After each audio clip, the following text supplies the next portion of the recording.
पहले अच्छे लोग होते थे, चाहे किसी जाति के थे, वो पिछले पुण्य कर्मों से परिपूर्ण होते थे। वो किसी को श्राप दे देते, उसको बुरा हो जाता, उसकी पूंजी खत्म होती। आशीर्वाद देते तो भी उनकी पूंजी चोरी होती, नष्ट होती, कमाई। इस करके ये यही काल के जाल में उलट पुलट होकर यहीं फंस गए।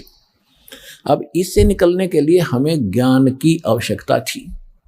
अब उस वहाँ से जो वो निश्चल दास जी आगे, अब उसके सामने समस्या होगी कि ज्ञान तो मैं प्रचार करूँगा लेकिन संस्कृत प्रयोग मैं नहीं करूँगा। उसने क्या किया कि फिर दादू पंथ, एक दादू साहब हुए हैं जिनको परमात्मा कबीर जी मिले थे।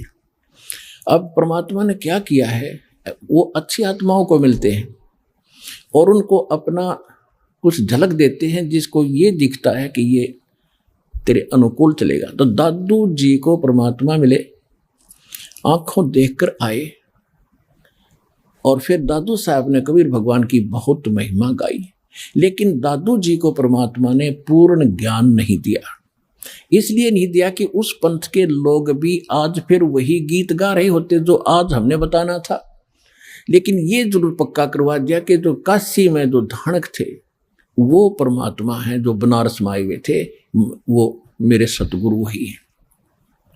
जिन मुझको निज नाम दिया सोए सतगुरु हमारे, दादू दूसरा कोई नहीं ये कबीर सिरजनहारे। उन्होंने एफिडेविट दे दिए, विटनेस बन गए कबीर भगवान के। लेकिन आगे चल के उस पंथ में कबीर साहब का नामो निशान नहीं है। दादू पंथ में दादू जी को पूर्ण परमात्मा, दादू जी का कोई जन्म नहीं हुआ, अपने आप प्रकट हुए। इस तरह वहाँ मिले थे, फलान हो गया था, उसकी माँ को आशीर्वाद दे दिया था एक संत ने। तो इस तरह करके वो दादू जी को ही खुदा बनाए बैठे हैं, वो कुछ भी बनाए रहो। फिर निश्चल दास जी ने वहाँ दीक्षा ली। दीक्षा लेकर के फिर संत वाणी में एक निश्चल ग्रंथ बनाया। लेकिन निश्चल दास के पास भी वो ज्ञान नहीं था। वेदों के ही अटपट कर रखी है उसने, जैसा वेद गीता उसने समझा संस्कृत में, उन्हीं को फिर संत वाणी में लिख रखा है, उसमें कुछ भी नहीं। मैंने उसको खूब पढ़ा और देखा।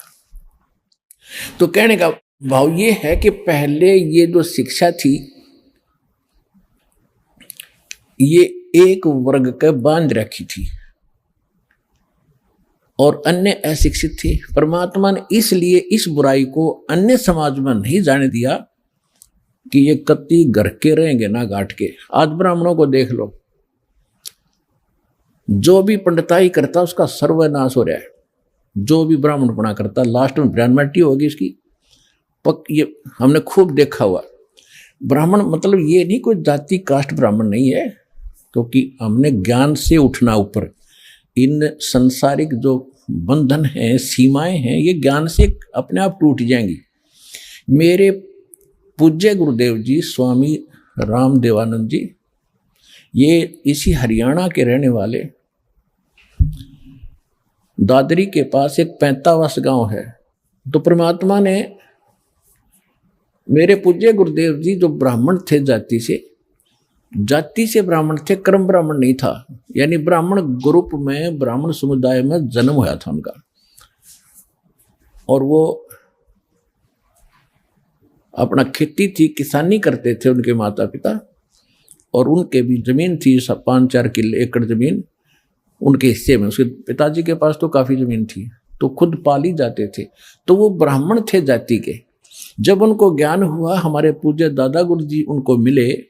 और मेरे दादा गुरु जी यानी मेरे गुरु जी के जो गुरु जी थे वो छावला गांव है दिल्ली में, नजफगढ़ के पास। उस छावला गांव के वो जाट थे और उन्होंने फिर काशी विद्यापीठ में, उसके बाद फिर ये हल्की हो गई थी।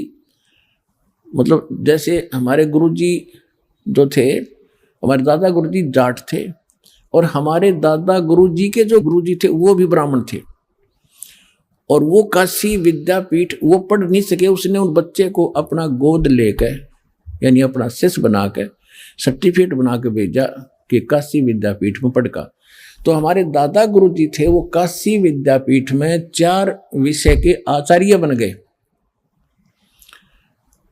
और उसके बाद फिर मेरे दादा गुरु जी को पंडित चिदानंद नाम था उनका, चिदानंद जी महाराज, उनको पंडित चिदानंद जी कहा जाने लगा, क्योंकि वो 4 विषय में के आचार्य बन गए, 4 विषय के, 4 सब्जेक्ट के। उनका गांव गोपालपुर, तहसील खरखोदा, जिला सोनीपत। गांव गोपालपुर में एक आश्रम है छोटा सा, उस पे लिखा हुआ है पंडित चिदानंद आश्रम गोपालपुर। दास उसको देख कर आया है। तो कहने का भाव यह है कि हमारे दादा गुरु जी जाट होते हुए पंडित कहलाए और मेरे पूज्य गुरुदेव जी ब्राह्मण होते हुए वो ब्राह्मण नहीं, एक संत कहलाए, स्वामी संत। तो ये जाति कर्म से है, अपनी जन्म जात से नहीं होती। जैसे आज कोई भी लड़का, जैसे हमने देखा एक जाट और जहां दास सर्विस करता था नहर विभाग में, वहां चिनाई का काम करता था, राजमिस्त्री कहलाता था, राजमिस्त्री। और गांव में भी उसने राजमिस्त्री कहती थी, जाट होते हुए भी।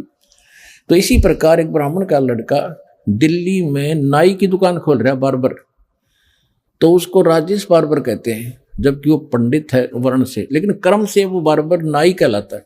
तो इसी प्रकार हमारी ये जातियां बनती चलेगी, ग्रुप बन गए। फिर क्योंकि पहले व्यवसाय परंपरागत थे और उसी परंपरा में विवाह होना इसलिए कंपलसरी था, क्योंकि जैसे जाट की लड़की और कुम्हार का ब्यादी, तो जाट का व्यवसाय कुछ और है और कुम्हार का कुछ और, वह जाते सारे बर्तन फोड़ेगी। और कुम्हार की लड़की कुम्हार के ब्याही जा, तो उसको पहले ट्रेनिंग होती है उस काम की, वो ठीक जाते ही रलमिल हो जाती थी। इसलिए हमारा विवाह अपने वर्ण में ही अपने होना कंपलसरी था, अनिवार्य था उस समय। इसी तरह किसान की लड़की किसान के ब्याही जाती थी, तो वो काम से पहले ट्रेंड होती थी, झगड़े ना बढ़ते, काम खराब नहीं होते थे। तो अब समय बदल गया है, व्यवसाय भी काफी बदल गया है। तो इसमें अगर इंटरकास्ट शादी होती है तो कोई दिक्कत नहीं, क्योंकि हम मनुष्य हैं, हम एक पिता के बच्चे हैं और हमारा एक ही उद्देश्य है, यहाँ से मोक्ष कराना और सतलोक जाना, वहाँ कोई झगड़ा ही कोई नहीं।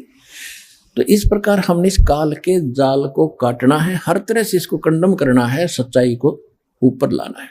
तो इसलिए ये विद्या जो थी ये सीमित होकर रह गई, और परमात्मा ने ये इसलिए आपको नहीं आने दिया आप तक, क्योंकि वो पीक टाइम नहीं आया था, प्राइम टाइम नहीं आया था, जिस समय आपको पार करना था। वो कब करना था? परमेश्वर ने काल से कहा था, जब काल की और परमेश्वर कबीर जी की गोष्ठी हुई थी प्रथम सतयुग में।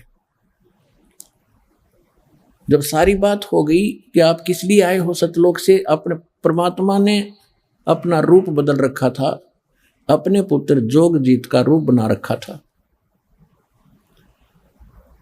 और ये जो काल है ये भी उस परमात्मा का 17वां पुत्र है, ये उसका 17वां पुत्र है। और इसने वहां गलती कर दी थी, जिस कारण से इसको निष्कासित कर दिया। हमने भी गलती की थी, जितने भी प्राणी, चिट्टी, हाथी, मकोड़े, कीड़े, पशु पक्षी, ब्रह्मा विष्णु महेश और हम राजे महाराजे, ये सभी वहीं रहते थे सतलोक में। एक जैसा वहां पर हमारा शरीर था, एक जैसा खान पान था, एक जैसा सुख था। तो हम अपनी गलती से इस कंगाल के साथ आ गए। यहाँ कुछ भी चीज पूरी नहीं, हर समय हर एक चीज का अभाव रहता है। मार मार एक रोटी का काम पूरा ना होता सारे जीवन में जीव का। पशुओं ने देख ले, उसके पीछे भाग रहा है उसको खाने के लिए, हिंसक पशु जैसे पशु हैं दूसरे शाकाहारी, वो सारा दिन घास चर चर के खाएं जार निकालें जार, खाएं जार निकालें जार, मर जाओ। क्या यही जीवन है? सतलोक में सारी सुविधाएं हैं, जो खाओगे वही बॉडी में ही हजम होता है, ना कोई टट्टी ना पेशाब, उसमें कुछ नहीं होता। ऐसा गजब का ना कोई, अब सूता उठते आदमी फ्रेश होता है, फ्रेश होते सबसे पहले टट्टी मास दे है। तो यहाँ तो ऐसा ही रहेगा। तो वहाँ चलेंगे हम जहाँ सारा सुख है, इतना सुंदर शरीर कभी व्यर्थ नहीं होते, वहाँ कोई बकवास नहीं आती, मन में दोष नहीं होता। जब आत्मा निर्मल हो जाती है, विकार होते ही नहीं, बकवाद करने की इच्छा ही नहीं बनती। तो ज्ञान से अब परमात्मा ने ये शिक्षा इसलिए दी हमारे को कि हम जो मैं बताऊंगा, परमात्मा के ने कहा था कि जो ज्ञान हम देंगे फिर हम अपना एक दास भेजेंगे। वो तो ज्ञान परमात्मा 600 वर्ष पहले सतगुरु रूप में दे गए थे, कबीर भगवान कबीर वाणी के माध्यम से। कबीर सागर, कबीर बीजक, कबीर शब्दावली, कबीर साखी, इस तरह उन्होंने कई भागों में बांट रखा है, बाद में प्रिंट करने वालों। बाकी ये सभी कबीर वाणी है, जिसके विषय में गीता अध्याय नंबर 4 के श्लोक नंबर 32 में कहा कि वो परमात्मा स्वयं अपने मुख कमल से जो ज्ञान देता है उसमें यज्ञ यानी धार्मिक अनुष्ठानों की जानकारी विस्तार के साथ बताता है, और उसको जानने के बाद सब कर्मों से मुक्त हो जाता है। चौथे अध्याय के 34वें श्लोक में कहा कि उस ज्ञान को तत्वदर्शी संतों के पास जाकर समझ। तो कहने का भाव यह है कि परमात्मा ने 600 वर्ष पहले आकर ये तत्व ज्ञान बताया था। तो जब काल से बात हुई थी और परमात्मा अपने जोगजीत पुत्र के रूप में आए थे, जब काल के लोक में प्रवेश किया, किस लिए आए थे? कि हमें दुखी देखा कि ये मेरे बच्चे वहाँ कितने सुखी थे, कोई दुख नहीं था, कोई मृत्यु नहीं, कोई कैंसर नहीं, कोई कोढ़ नहीं, कोई बीपी हाई ना लो होता था, ना कोई शुगर बीमारी थी, और ना इनको खाने का अभाव था, मजदूर बने फिरते।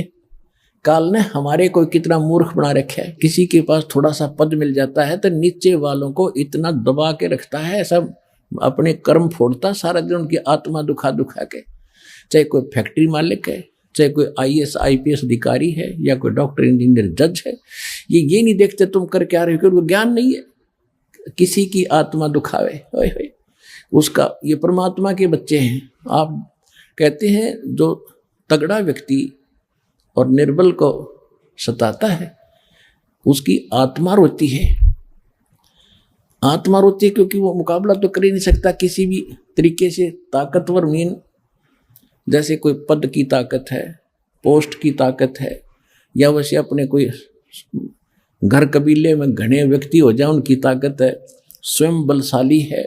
तो इस तरह का व्यक्ति गरीबों को सताता है, अपने से नीचे वालों को इतना तंग करता है कि जितना वो कर सकता है बिना ज्ञान के।